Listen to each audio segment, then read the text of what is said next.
কক্সবাজার সমুদ্র সৈকতে বেড়াতে এসে পানিতে ডুবে মারা গেছেন জাতীয় দলের ক্রিকেটার মুশফিকুর রহিমের ভাতিজা আহনাফ। দীর্ঘ 15 ঘন্টা নিখোঁজ থাকার পর সোমবার সকালে তার মরদেহ উদ্ধার করা হয়েছে। বদিউজ্জামান মিলনের তথ্যে বিস্তারিত ডেস্ক রিপোর্টে।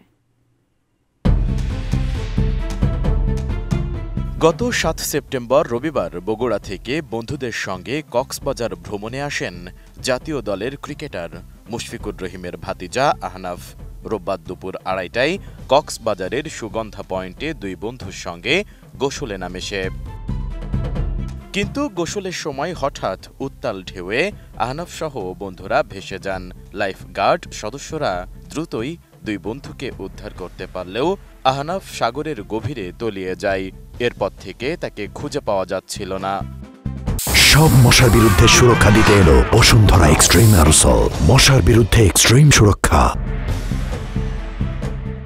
দীর্ঘ 15 ঘন্টা নিখোঁজ থাকার পর সোমবার সকাল 6:30টার দিকে কক্সবাজার সৈকতের সমিতিপাড়া পয়েন্টে আহনাফের লাশ ভেসে ওঠে। ওই সময় তার লাশ দেখে কান্নায় ভেঙে পড়েন আত্মীয় স্বজনেরা।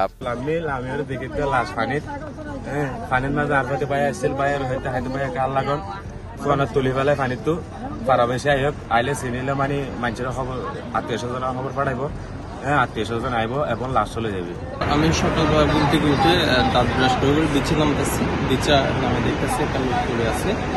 আমার পার্শ্ববর্তী ভাইয়েরা পানি থেকে পানিতে দেখার পরে উপরে তোলার পর আমি আসি দেখে উনি কালকে যে ব্যক্তিটা হারিয়ে গেছিল ওনার মতো লাগতেছে। তো আমি কি করলাম, আমার সুপারভাইজার ইসলাম ভাই কল দিয়ে ওনাকে ডেকে এখানে উপস্থিত করা দেখি যে ওই ছবি নিয়ে ওনার ছবি নিয়ে একই। তো পরবর্তী দেখা গেছে দেখি যে কালকে ছেলেটি চলে গেছিল ওই ছেলেটি। অনুমানিক কয়টার দিকে? অনুমানিক 6টার পরে। স্থানীয়রা প্রথমে সকালে আহনাফের মরদেহটি দেখতে পান। খবর দিলে লাইফ গার্ড কর্মীরা গিয়ে উদ্ধার করে কক্সবাজার সদর হাসপাতালের মর্গে পাঠান আহনাফের লাশ।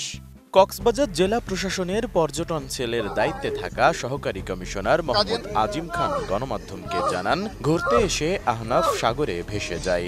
জেলা প্রশাসন ও লাইফ গার্ড কর্মীরা যৌথভাবে উদ্ধার অভিযান চালায়। টেলিফোনে মুশফিকের বাবার সাথে যোগাযোগ করা হলে তিনি জানান, আহনাফ মুশফিকের বড় ভাইয়ের ভাইরাত ছেলে। এটা হলো আমার বড় ছেলে, মুশফিকের বড় ভাই। ওর ফ্যামিলি নিয়ে আবার 2 শালিকার ফ্যামিলি নিয়ে ওরা আসছিল কক্সবাজারে। ধরো 2 শালিকার ছেলে আর আমার ওই বড় নাতি, এরা 3 জনে মিলে ওই ইয়েতে ভেসে গেছিল। পোস্টে ওদের 2 জনকে আটকাতে পারছে আর একটা আটকাতে পারেনি। আহনাফ এই কিন্তু পরীক্ষা পাস করছে। ও 3 তারিখে আসছে, 4 তারিখে আসছে জানে না। কক্সবাজার তো করে রওনা দিচ্ছে 1টার দিকে বগুড়ার দিকে। মনটা পুরো সারা আমাদের তো কষ্টের সীমা নেই নাই। তো আমাদের তো বাদ তুলতে কথা বলতে পারছি। অতিরিক্ত জেলা ম্যাজিস্ট্রেট শাহিদুল ইসলাম জানিয়েছেন, স্বজনেরা মরদেহ গ্রহণ করার জন্য হাসপাতালে অবস্থান করছেন। আইনগত প্রক্রিয়া শেষে তা পরিবারের কাছে হস্তান্তর করা হবে। পানিতে ডুবে মৃত্যুর ঘটনা কক্সবাজারে আশঙ্কাজনক হারে বেড়ে গেছে। এর আগেও চলতি বছরের 8 জুলাই চট্টগ্রাম বিশ্ববিদ্যালয়ের ছাত্র অরিত্র হাসান কক্সবাজার সৈকতে নিখোঁজ হন। এখনও তার খোঁজ মেলেনি। লাইফ গার্ড সংগঠন সিসেফ জানায়, গত 1 বছরে কক্সবাজার সমুদ্র সৈকতে গোসল করতে নেমে প্রাণ হারিয়েছেন 12 জন পর্যটক। একই সময়ে সতর্ক তৎপরতায় প্রায় 80 জনকে জীবিত উদ্ধার করা হয়েছে।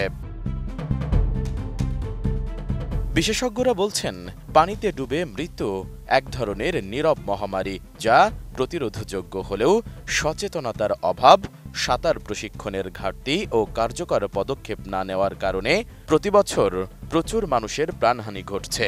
তারা মনে করেন, সচেতনতা বৃদ্ধি, জরুরি উদ্ধার প্রশিক্ষণ এবং সৈকতে নিরাপত্তা ব্যবস্থা নিশ্চিত করতে পারলে প্রাণহানি উল্লেখযোগ্য হারে কমানো সম্ভব।